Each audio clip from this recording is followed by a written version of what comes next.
Peace and blessings, peace and blessings. So, first of all, this is Forward Progress. And what we do here at Forward Progress, we share people who have been formerly incarcerated that have come home and become better. Or, as I like to say, their progress is forward. So, today we have Mr. Taylor Paul here. Peace and blessings, bro. Peace, good brother. How you doing today? Man, life is perfect. So, if you will, share a little bit about yourself and then briefly what you do, who you are, and then what we'll do, we'll go into past, your Okay. past before prison, your past while in, and then what you do now. Yeah, man. So, again, like you said, my name is Taylor Paul. But if you ask my mother, she named me Paul Taylor. And the reason that my name is in reverse because of I'm a person that's been system impacted, as you know.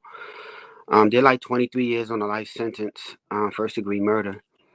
And while on the inside, I would always sign my name in reverse 'cause my way of acknowledging to the world that I was the complete opposite of how they tried to describe me. They'll put all types of things on you, man. Like, trying to describe you like you this, this person that, unredeemable, or this person that, that can't change and the likes of that.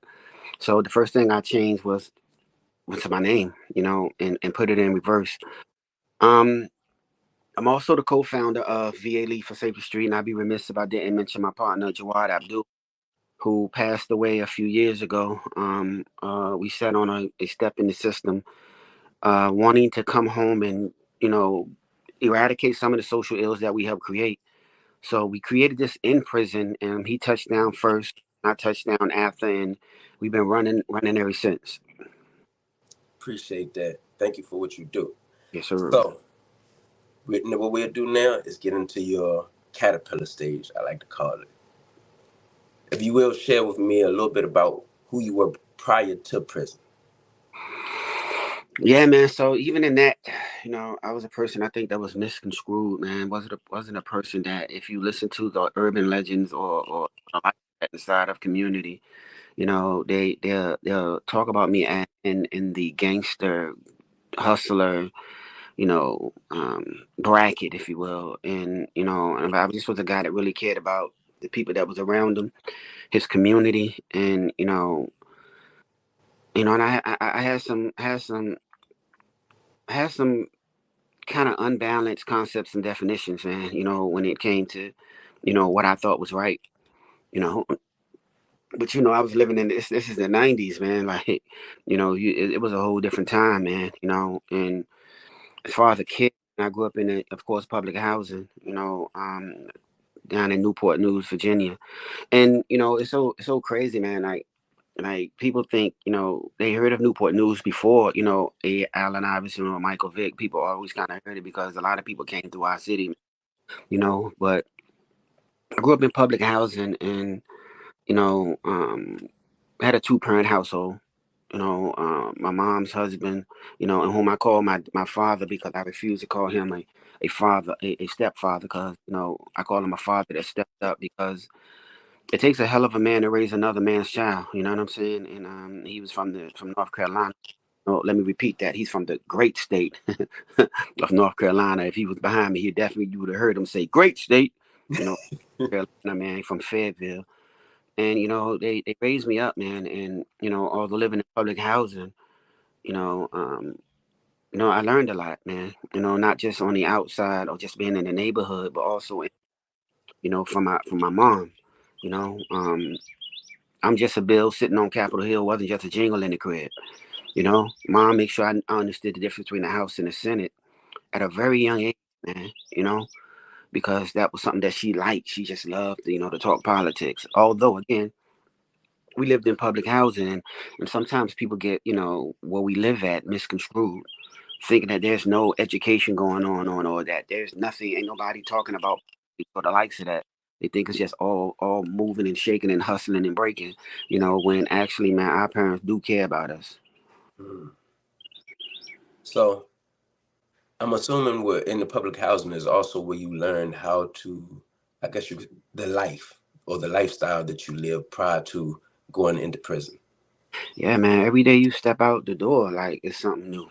You're like it's like something in the air, something like you can smell. Like, And you can feel it, man, because especially if, in neighborhoods that's territorial, you know, up the block is another project, that don't get along with your. And this is things that's been happening before we were even here. We was kids, and old heads is beefing with these dudes up the block, and it's just passed down generation, and you don't even know when the hell it started. Mm. You don't even know why. You don't know nothing. All you know is that them boys up the street ain't right. Well, me, I was a little different, man. Like, I go outside of my borders, man. I was a little skinny kid. I ain't gonna say I was the toughest, man, but I scrap, man. I shoot a fade. I scrap, man. And by being the only child, when you get in a squabble with a dude, man, and he say I'm gonna get my brother, I ain't had it to go and get. I had to stay there sometimes, and I had to sometimes fight them both. Sometimes I won, sometimes they got with me. But the old heads around my way took a liking to me, man. Like, they seen that little P, he was a little different, man. He didn't talk a lot. He was a cool little kid. And they used to let me in, inside of the spots, man. I don't care if it was shy houses, a bootleg house, whatever. They used to let me in there, man. And bro, the way they used to talk, right? It was like better than any cat in the hat thing I ever heard in my life, man. The joint was so smooth, but I was like, man, damn, I wanna sound like that, man. Like, and and like none of my little homies, man, they could like come in there, man, because they only rock with me. And I'll sit there and listen to them powwow and talk about different things, man, what was going on in the neighborhood. And I seen how things was delegated, and I seen who was the honcho, and I just paid attention, didn't talk a lot. And I remember one time, man, they was having a meeting, with some people from another area, man, trying to call a truce. And I was sitting in there just chilling, just watching. And one of the dudes from the other neighbor come and he seen me. He's like, "Hey, man, what that little dude doing in here, man? Get that little kid out of here, man." And then when he said, I'm like, I'm young. I'm like mad there because, you're trying to put me out here and I'm in here. I'm like, and they was like, "Nah, man, little P, all right, man. He learning.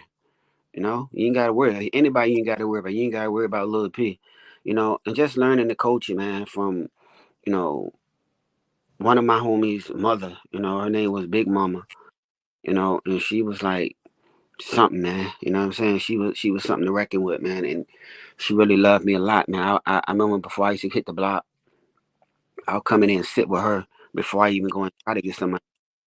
And I couldn't talk to her until after Perry Mason went off.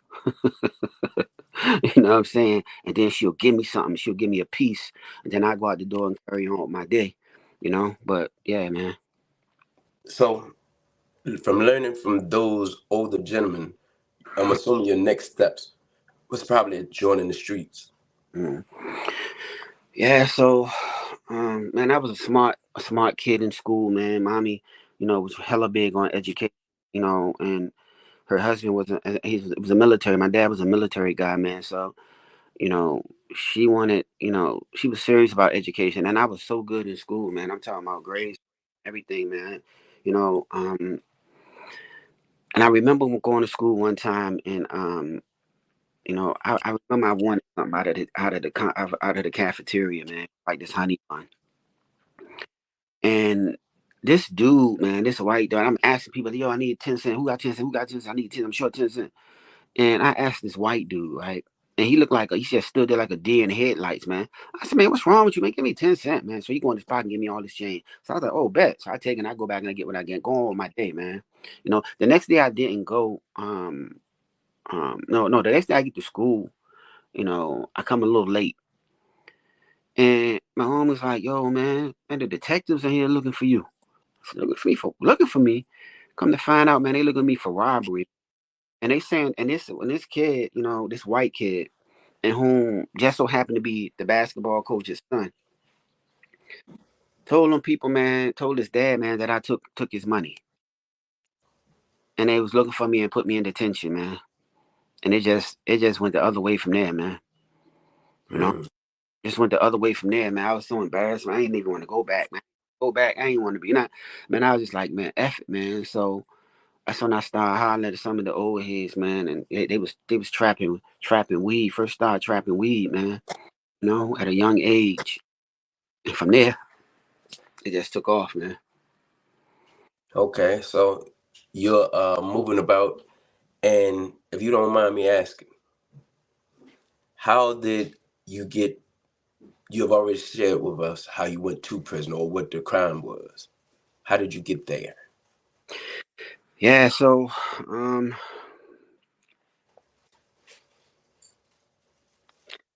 man, so if a person, I just explained my name, man, but if a person, will remember the name Julius Jaggedy, man, because that's the victim of my crime, right?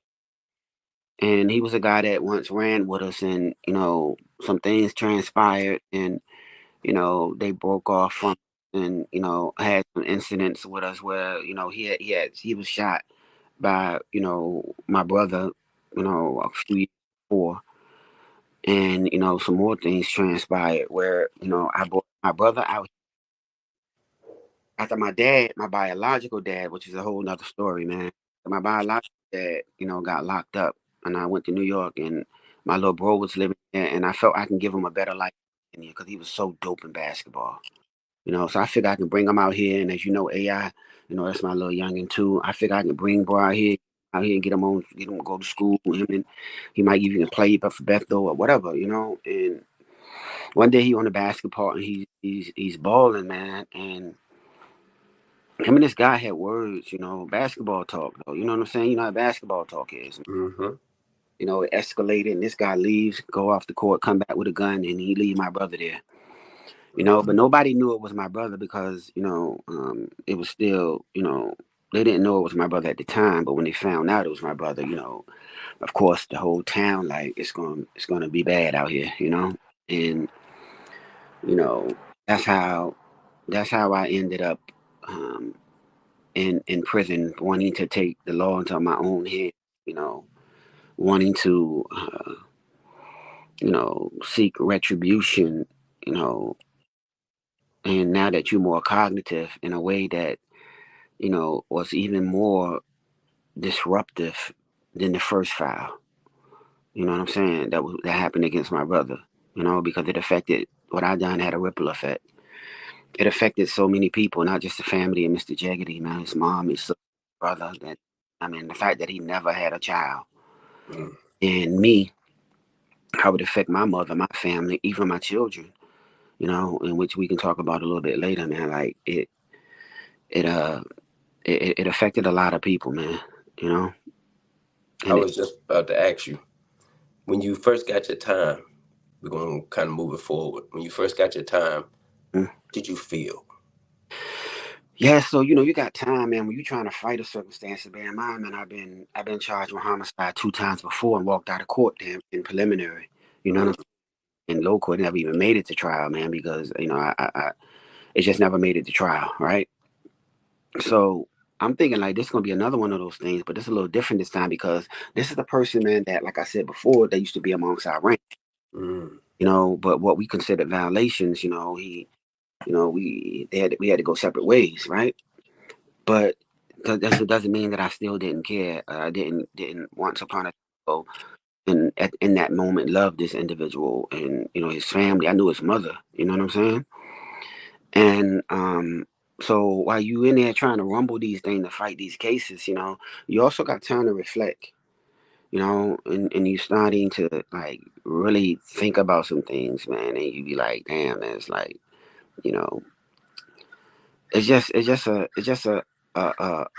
feel, man, that you get, right? And then like even the day I went to court, like, most of the times the victims of the crime family, they sit behind the prosecutor. Now they didn't sit behind, the prosecutor, behind me, the mom and the sister, and I had to hear them sobbing. And this is the thing, Los, that sobbing is the same sobbing that I recognize. It was the same sobbing that, say me and my men might pull some demonstrations and we might be and we see a mama crying why on TV, right? Or we might see, or I might come, or the day that I came up on the scene where my brother was on that court that summer.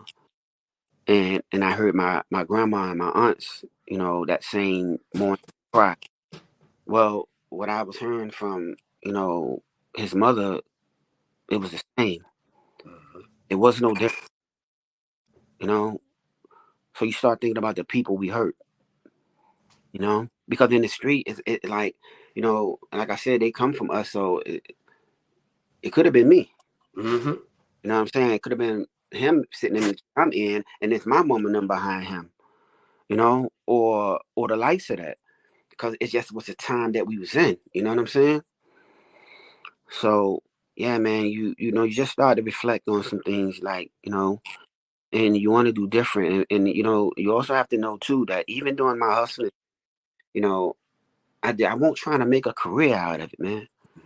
I told myself, this was 94 at this time. I was like, yo, man, I remember telling my guys vividly, by 96, man, I'm gonna be out this game. I don't care what it looked like. If I'm rich or I'm not, I'm getting out of here, man. I'm gonna try something different. You know? I wanted to do something in the music thing, man. I had the same kind of vision you could say that Baby had or Master P had. You know, like I had that same type of vision for Virginia, you know, but you know, the sand in my hourglass ran out.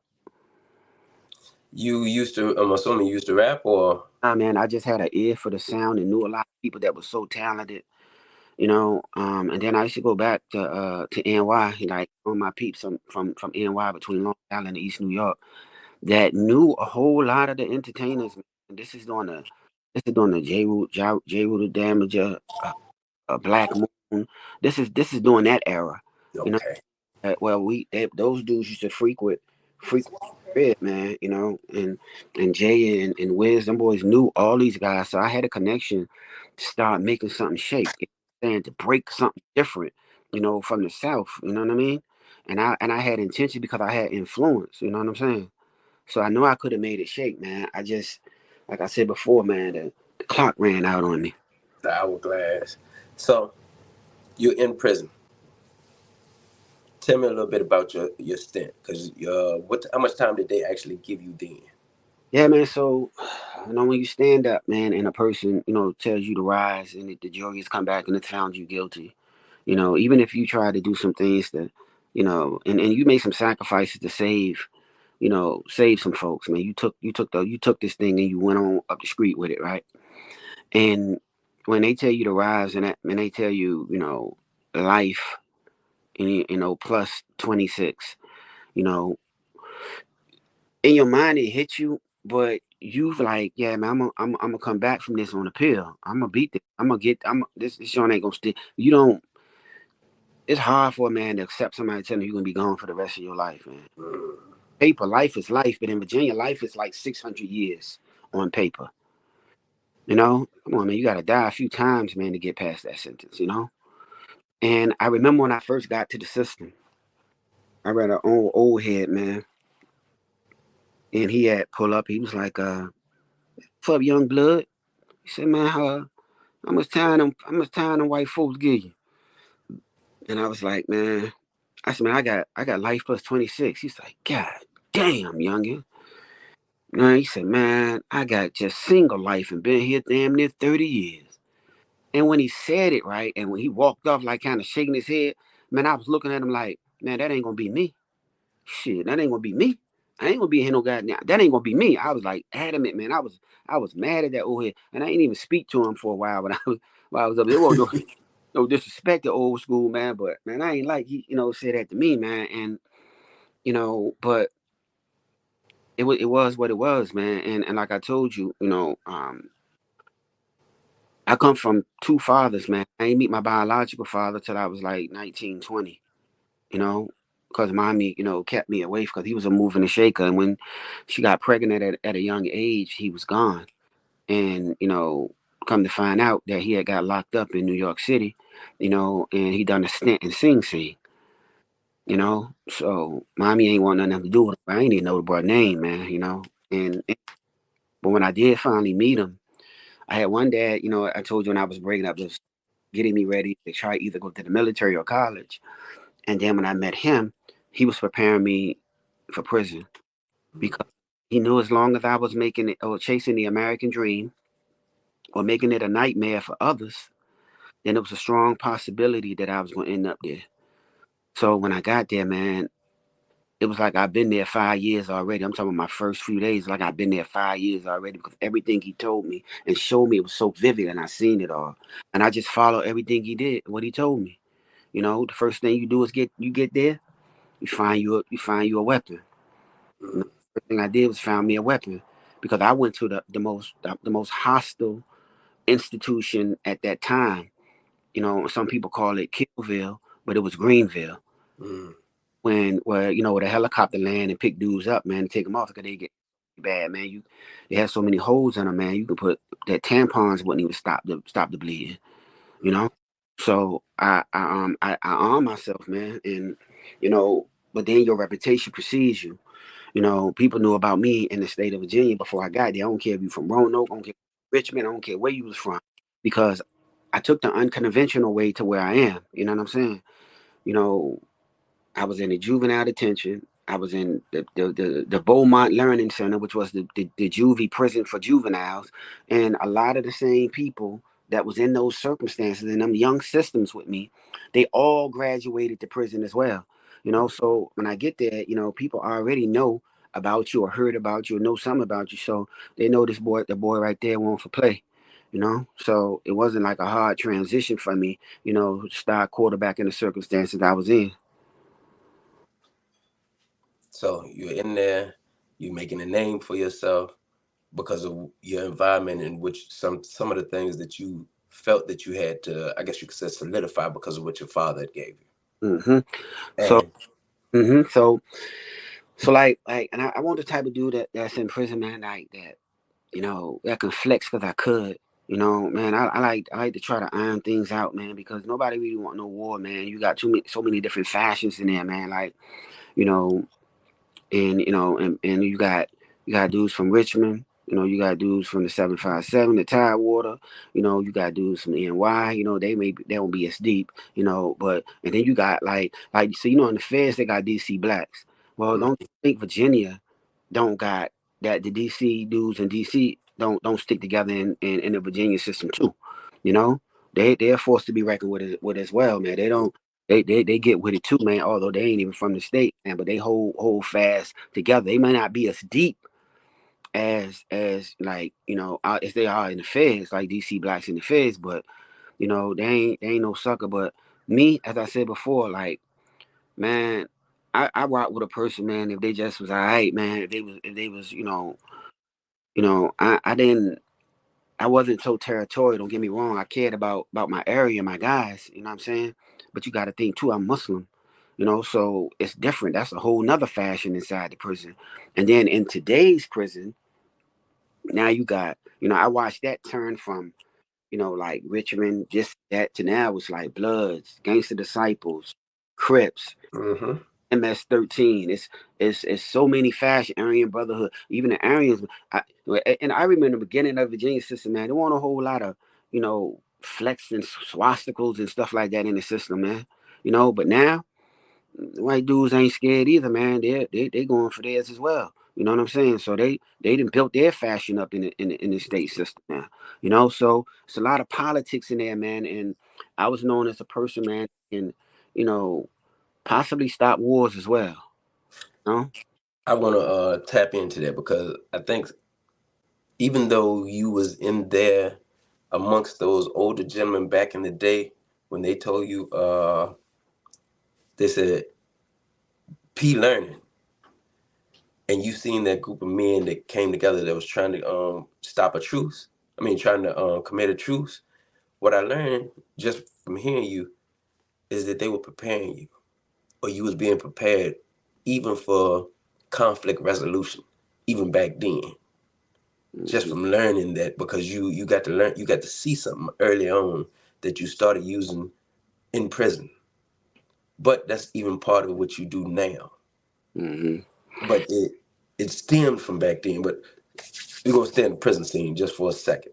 So you say you a lot of different fashions in there, and you're a guy who love to or work towards truth building. Talk to me. Yeah, man. So it comes a time in every man's life, man, in which he will embark upon a crossroad and has to decide what route he gonna take. you know, and I'm not trying to glorify nothing. I'm gonna act like I'm some type of super honcho, you know, in the system or none of that right there, man. I just try to be, you know, who I am as a person, you know. But it comes a time in every man's life where he has to be transferred back to the system, you know,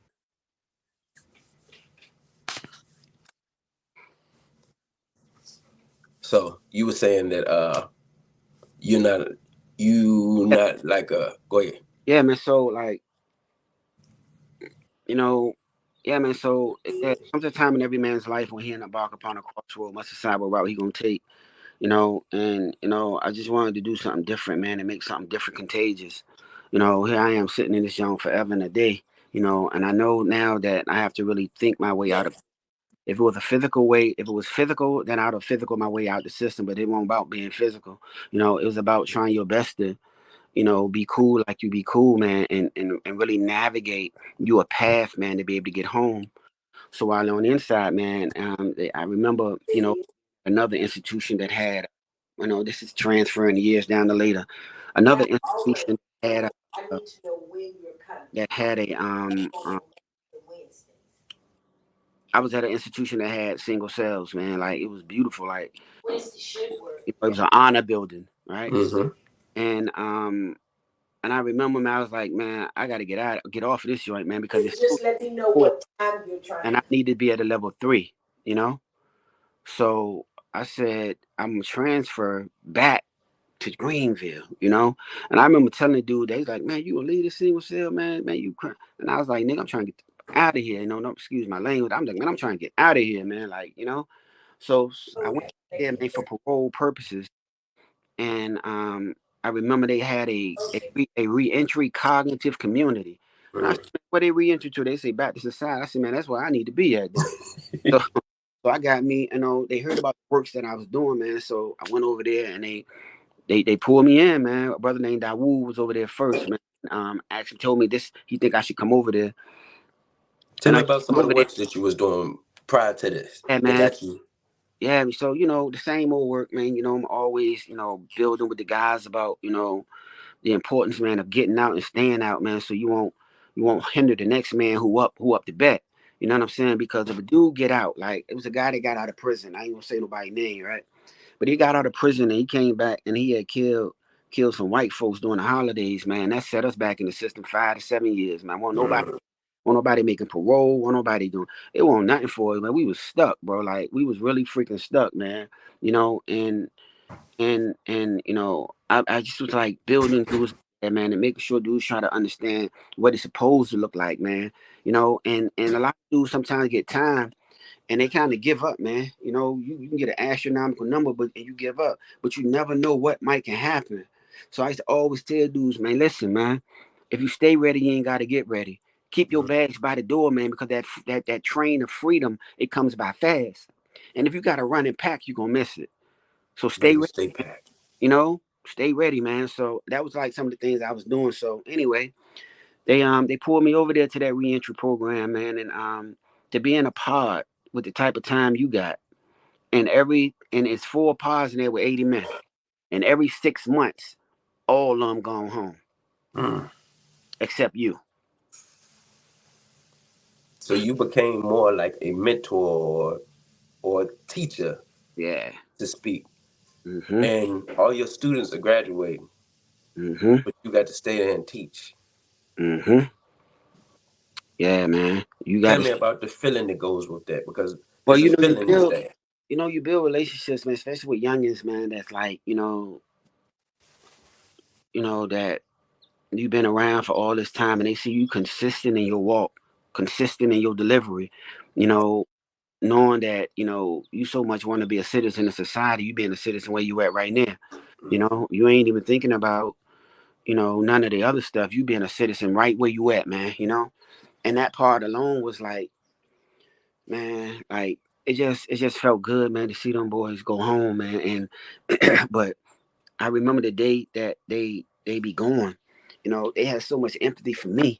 Like, man, I had about 10, 11, 12 TVs, man, that I used to just get at people when they come over there that didn't have a TV because they would leave me everything, man. Like, it's just the least they felt they can do. Like, They knew they couldn't take me with them, so they just wanted to make sure that I was good as long as I'm there. They give me all the commissary, all the, if they had jean jackets or what, they give me everything, man. I had so much stuff. Like I'm telling you, I had like 12 TVs, man. I used to give them to guys that would come to the community that might ain't have a TV.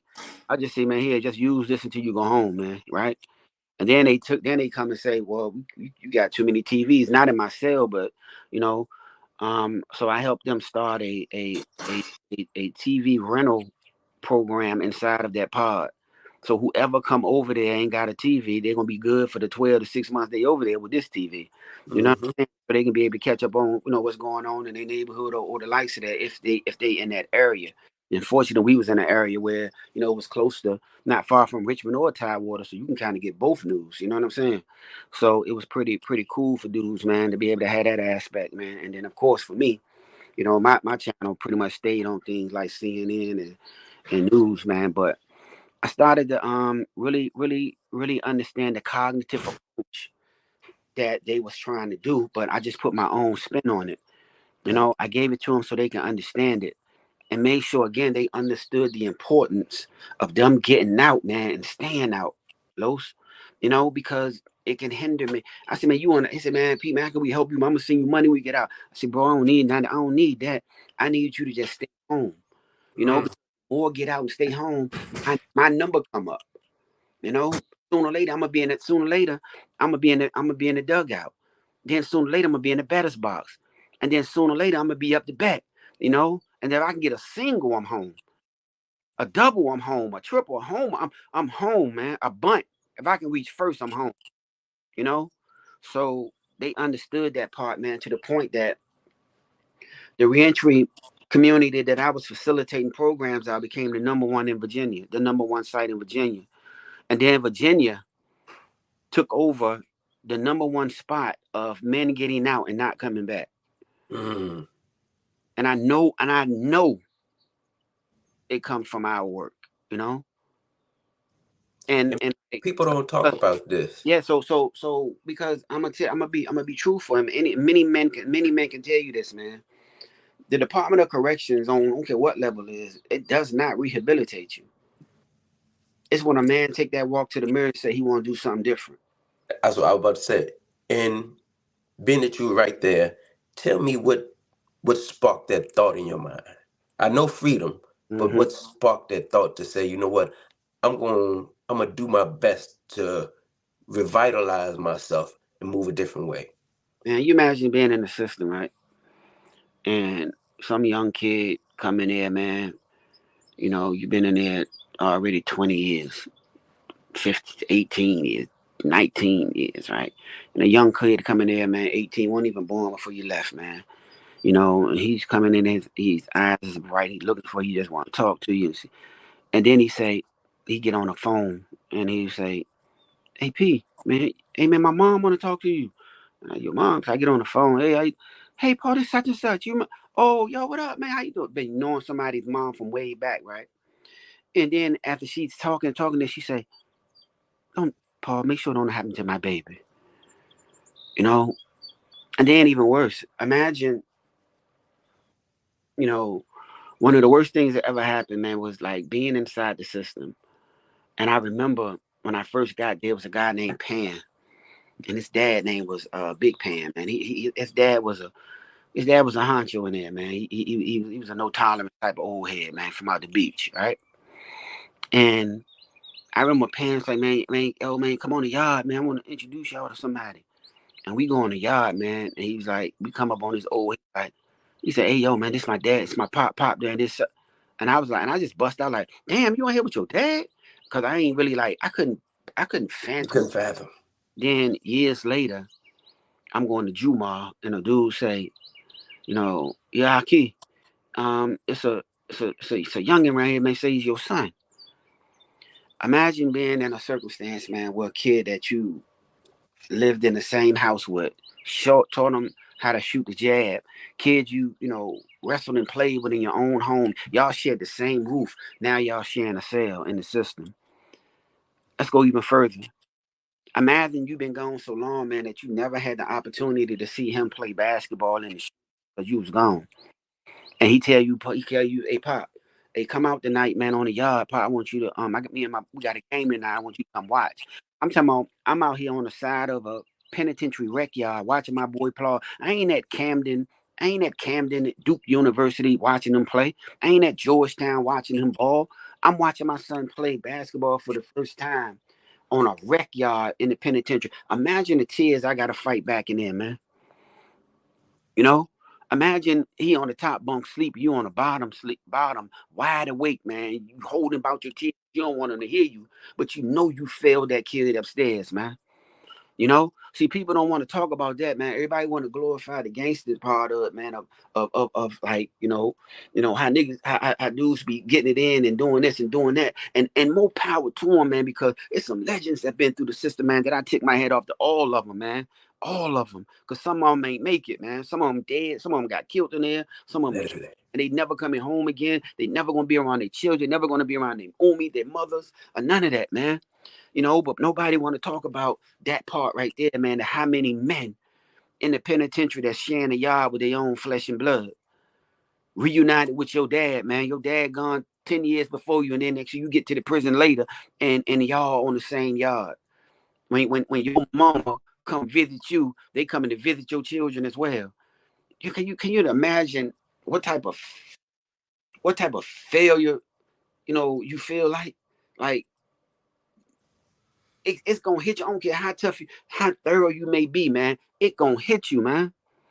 And even if you not with them, just knowing that your son is inside of a prison too, you know. I remember when they was young and they was coming to see me. They get in trouble and their mama sent them to see me. And I used to talk to them, man, like, and try to warn them about this, right? And one of my oldest sons, man, he was like, Pop, man, no disrespect, man, but man, we just trying to carry on tradition in the street. You talking about the tradition that I left, holding up to the standards that every time they go somewhere, somebody say, hey, yo, that's P kids. What? Oh, yo, let me tell you about your dad. Oh my God, your dad used to run this. Or your dad ain't play that. So now they gotta feel like they gotta build this false bravado or pull their pants up and poke their chest out a little bit more to make sure they know that Taylor's son ain't no suckers. But it takes them in a way, man, that they gotta do some things, man. And now I'm sitting up here with I had 2 sons in for murder and 1 for robbery. Mm. And as you know, last year, one of them started going through some mental health challenges. Right? And we was doing everything we can to try to help them. Even in prison, man, that I facilitated them programs at. That's what I'm trying to tell you, man. Rehabilitation from them. Even in prison that he was at the same prison that I quarterbacked them programs, and I reached out to people there that I know, that we facilitated programs together, even down to psychologists that I help with process groups, man. I'm helping to facilitate process group with qualified mental health professions for guys before they go home. I reached out, man, to one. And they left my boy on stuck, kept putting him back in the hole, man. We say it was hearing voices. And he even said that people, that he told them that somebody put a camera in his head. That tells you that something's going on with him. Mm-hmm. He's acting out, he's fighting, he's thinking everybody's talking about, he's really going through, he's struggling. And they keep putting him out of isolation. Well, the last time they put him in there, my son decided to check out. He hung himself back there, man, in solitary confinement. And that's a whole nother piece, man. That's a whole nother piece. But before that, I remember going to see my boys, man. And every time I go see them, I apologize for leaving my sons on stuck. I apologize, man, for not being in there. And they'll say, no, Pop, man, stop, Pop. Every time you come here, you do this, Pop. Listen, Pop, man, we made these choices, man. And I say, but if I was there, I could have helped you make a.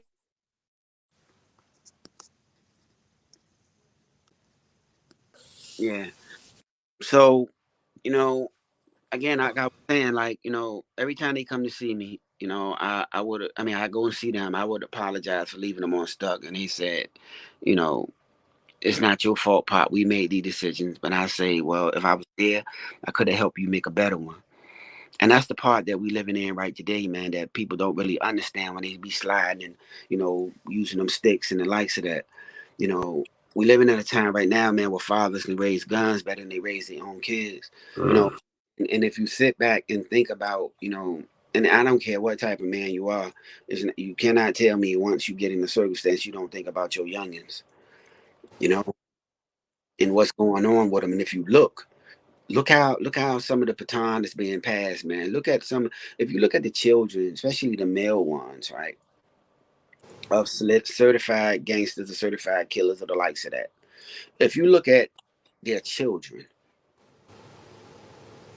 more than likely they following the same script, a script that leads to nowhere, you know, that leaves you inside of an environment, man, where, you know, the humanity can be low at times, Mm-hmm. you know? So, yeah, man, you start to really think about a lot of things once you're inside the system, and and so many good men have come home, and I like that part. A lot of guys come home, and telling their stories, and and warning against what they went through, because a lot of people will like you know instead of, like really trying to scare the hell out your kids when they come to see you on visitation day, they want to act like they want them to understand that they like running to prison, when that makes them think that it ain't, shit, there ain't nothing, I can do it too. Then your kids want to be like their daddy, man. And we got to be better dads, man, and try our best to teach it a little different. And this is what part that also came past with me, man, was my way of life, man. Just holding that understanding, man, with my dean, and being as humble and as passionate for humanity as I can, because it says in the Quran to take one life is to like taking the life of all of mankind. To Mm-hmm. save one life is like to save the life of all of mankind. You see, I owe, man, right? I owe, because one day I'm gonna stand before our Creator, and either he gonna say you into the fire or you going through the gate. Bro, I need to get to the gate, man. This guy right here on my back is one of my favorite people in the world. It's, Muhammad Ali. yeah, man, Ali, man, is one of my favorite. And I was in a space one time, man, where in St. Louis, where his wife was there. The question was asked to her, what was one of the greatest things you ever heard him say? And she said, well, he can talk. And we all know Ali can talk with the best of them, right? And she thought about it, man, for a moment. And she said, he once told me that he's no longer living for this world. He's living for the next. Mm. And I think that if we all start really concentrating on that component as well, because even inside the system, they try to separate what they call church, which is religion, and state.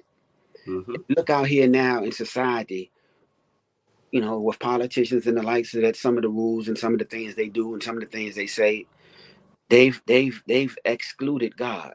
Yes. They God don't have no say in it no more. They write their book of laws when there are books of laws. There's a Bible, there's a Quran, there's Mm-hmm. there's Psalms, there's the book of Dawood. Yeah, Ibrahim. There's the Torah. There was scripts already given to us of what we supposed to look like, but we want to do it our way. Mm-hmm. Like God way ain't the best way that we gonna find. You know, So once I started to really realize that part, man, going up for parole continuously, and getting turned down, get turned, man, I turned around and said, Allah, I'm gonna try it your way. I started doing better on my deeds, started being more a better brother to the brothers, man, and humanity in itself. You didn't just have to be Muslim. Humanity itself. Some of the dudes that was closer to me, man, were people of the book. You know, that was close to me, man, because they walked it like they talked it. You know, and what what I realized, man, that once I started doing it that way, things started to seem a bit more easier, and I made parole. So I ain't leave my Quran in the system. I ain't leave my belief system in the system. I brought it with me, and it's the same thing that I'm upon now, man. I would do my Friday, because I know this right here work, and I'm not perfect, man. But what makes me perfect is realizing that I'm not. Only God is perfect, man. We're you about know. to shift it now because you came to the point where I needed you to. Mm-hmm. Forward progress. It didn't start once you got here. It started while you was in the midst of the belly of the beast. And Mm-hmm. what you started doing was working on self. So then self could help those that, or as you said, the Quran said, you said, uh, if you basically do good, just the one, you done save lives of many. And so it says to take the life of one is like taking the life of all mankind, but to save the life of one is It's, like saving the life of mankind, of all of mankind. and you chose to live by that. Yeah, man. So you did that there. Now tell me about all the things as much as possible because you got many hats that you wear. Yeah. Bring the people up to breast about who you are, who Taylor Paul is, not Paul Taylor.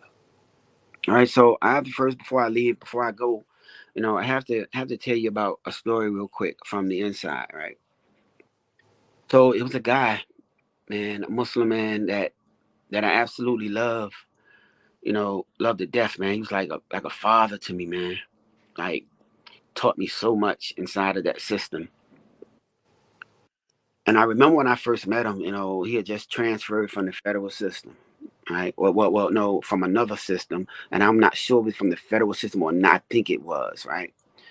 But anyway, um, I just got the receiving in about 90 something, and I'm still trying to find my way in my deen, in my way of life in Islam, and I'm in a cell and I'm looking up, and I heard something. Right? It was a call to prayer. It's called the Adhan, right? And I'm looking, trying to find out who doing it. And I look up, and it's this old head in the isolation, all the way up in the top of Powhatan Correctional Facility. He up there, man.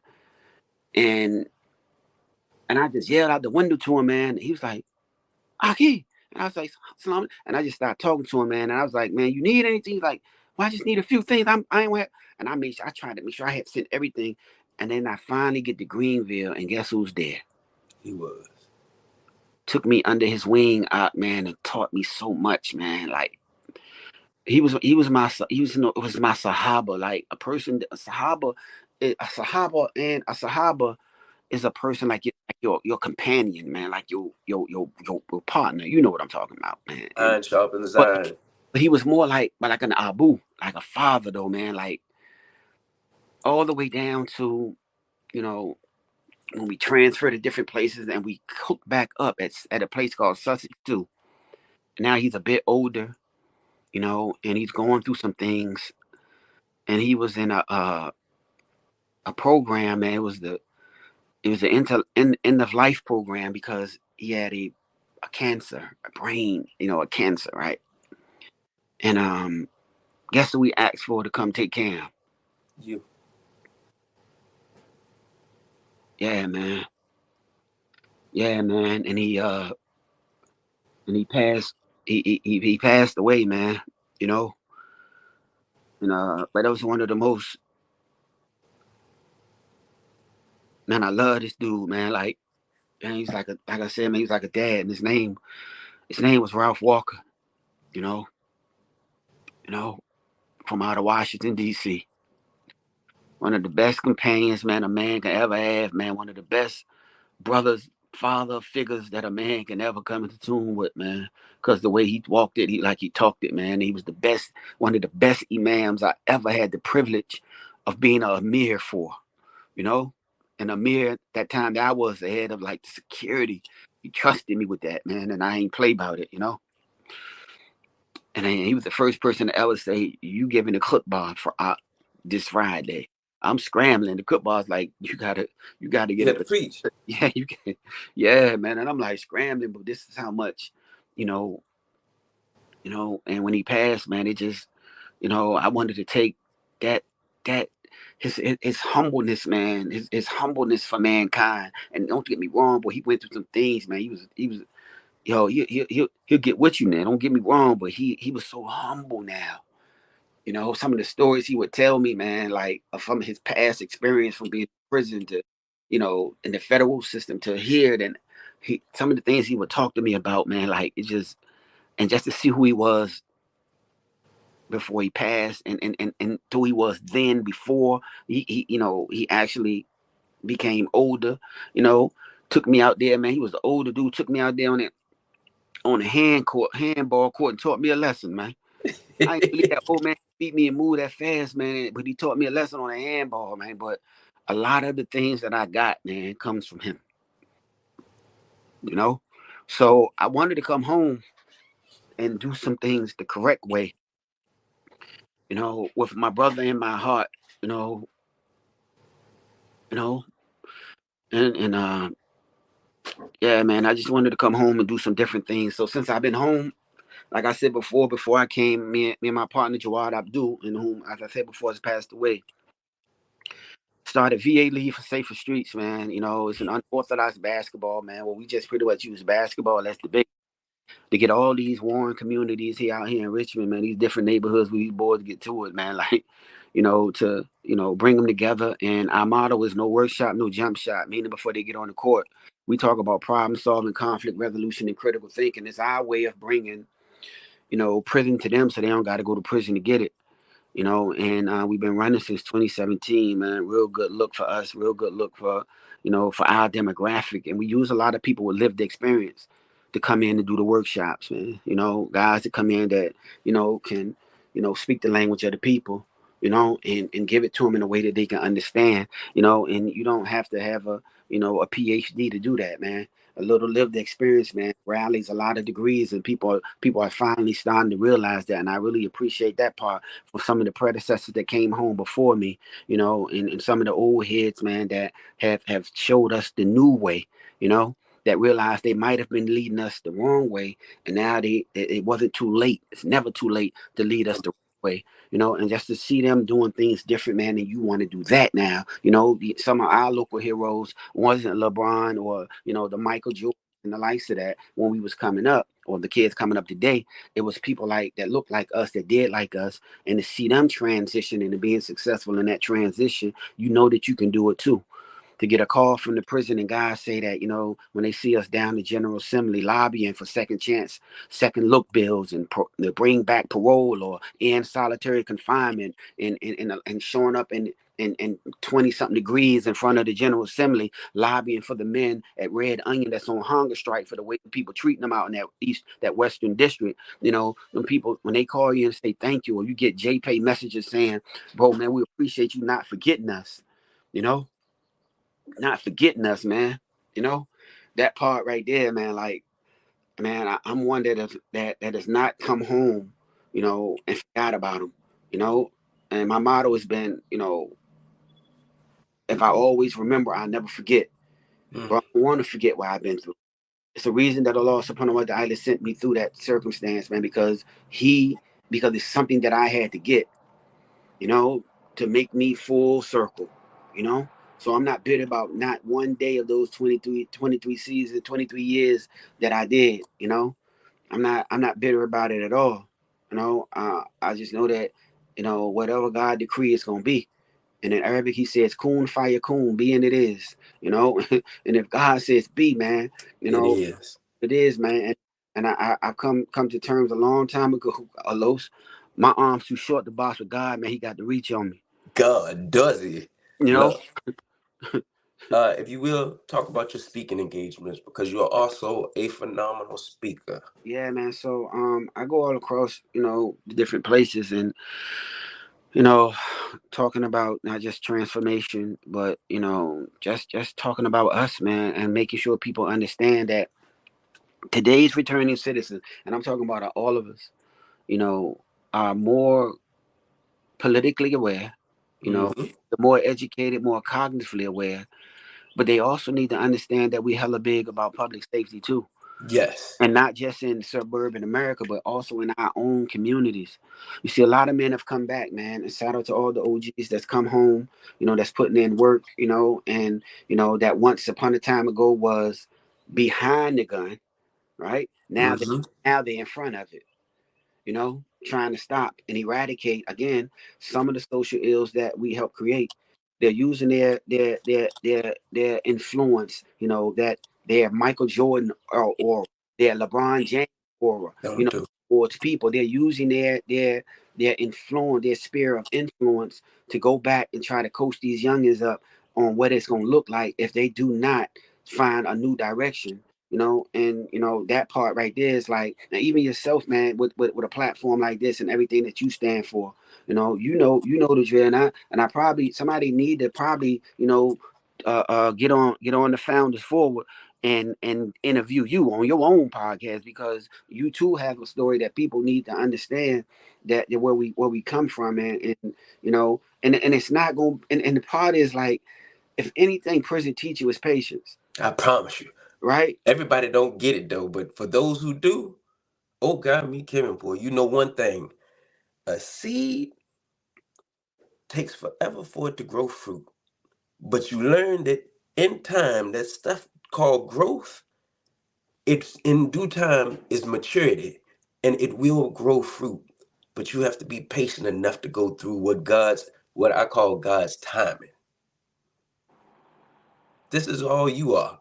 You're a tree. You'll So, become something where people get to eat from. You're where people get shade from. Where you do as trees do. You have become shelter. And out of life, this is what we are called to do. Everybody, I heard, I think it was my brother told me, but then I heard T.I. said, it says trees and grass don't, they start off the same, but they don't end up in the same spot.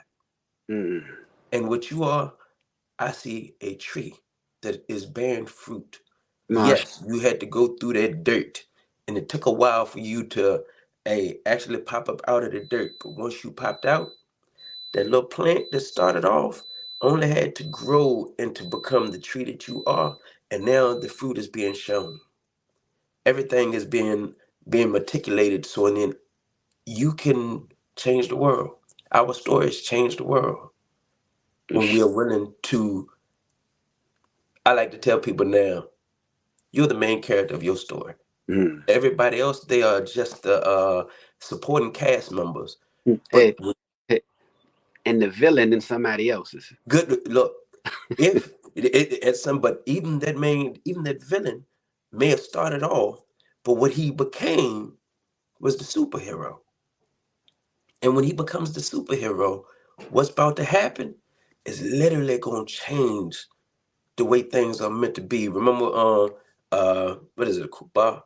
What you just said about when you kill one, but when you save one, the response that's coming. You spoke about a ripple effect.